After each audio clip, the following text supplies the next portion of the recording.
Le secret, c'est travailler dans ce qu'on aime. Mais parce que je pense que la paresse, ne rien faire, c'est la mère de tous les vices. C'est-à-dire la mère de toutes les dépressions. Tu ne fais rien. À quoi tu penses? À tous tes bobos que tu as. Tu dis, oh, ce matin, mon genou me fait mal. Oh, mon dos. Ah, tandis que quand je vais enseigner, 5 heures par jour, 6 heures par jour, 5 jours par semaine. Vous faites encore ça, 86 ans, 30 heures. Oui. Et je n'ai pas le temps de penser à mes bobos.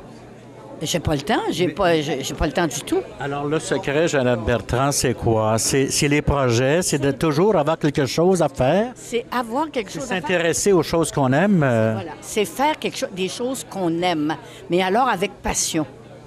Avec passion. Et être content de revenir travailler parce qu'on a quelque chose qui va apporter, qui va partager avec les autres.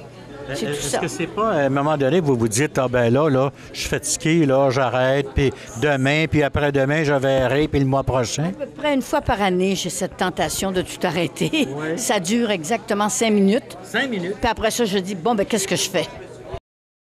Vous savez, il y avait une grande poule de luxe de l'époque de Louis XIV qui s'appelait Ninon de l'Enclos. Hein? Oui. C'était une femme qui avait de nombreux amoureux qui payaient pour avoir des relations avec elle.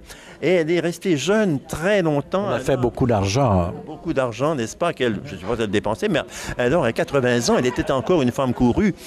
Oui. Donc, très en demande à 80 ans. Oui. Et donc, elle avait conservé donc un corps, et bon, etc. Et on disait, le secret de Ninon de l'Enclos, c'est la fontaine de Jouvence. Mais la fontaine de Jouvence, ça n'a jamais existé. Hein? C'est simplement une expression comme ça. C'est un leurre. Oui, bien sûr.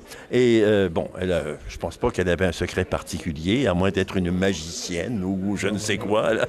Elle a peut-être des talents insoupçonnés dans les scènes d'alcôve. C'est-à-dire qu'on soupçonne bien qu'elle avait des talents.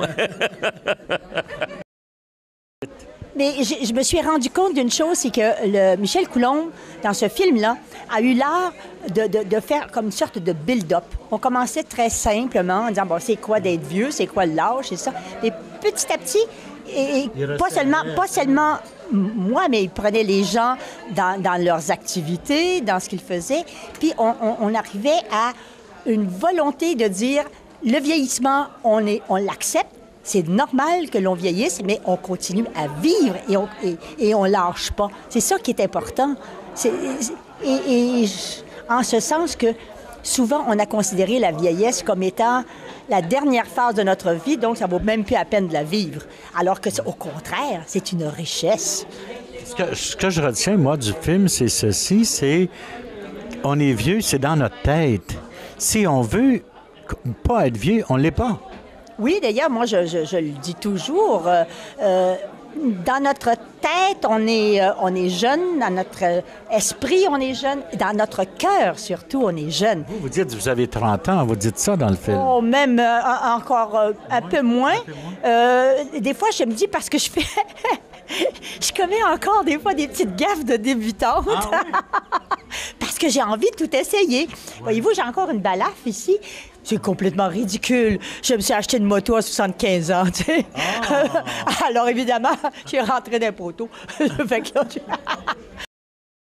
C'est pas que je ne fréquente pas les gens de mon âge, comme on dit. Oui. À l'occasion, oui, mais c'est parce que normalement, je suis toujours avec des gens de 20 ans, 30 ans, 40 ans, etc., parce que je fais un certain travail qui les intéresse ou qui les aide à s'orienter, etc., etc. Voilà. Mais moi, je vous écoute le samedi soir, vous savez. Si vous êtes ma compagnie, j'habite seul, le samedi soir, je suis chez moi, je fais ma vaisselle et je vous écoute. Et c'est toujours formidable. Bien, vous êtes très bon parce que moi, je fais ça un peu comme, comment je pourrais dire, un passe-temps?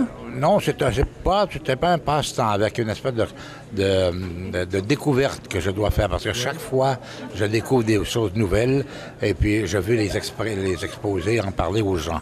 Mon souci, moi, c'est de travailler pour les gens. Pour les gens. Par contre, vous avez dit tout à l'heure dans le film, si j'arrêtais de faire l'émission, je continuerais à faire la recherche. Ah, ça, je continuerai toujours de faire de la recherche, c'est sûr. C'est certain. Pourquoi? Parce que ça vous allume? parce que je n'accepterais pas de m'arrêter d'une certaine façon, parce que je vois pas exactement pourquoi je m'arrêterais. Vous savez, je veux dire, je continuerai, oui. Vous avez des Il n'y en a pas question. L'émission Par quatre chemins a 40 ans maintenant. 40 ans. Vous allez voir à 50, c'est sûr. Je ne sais pas.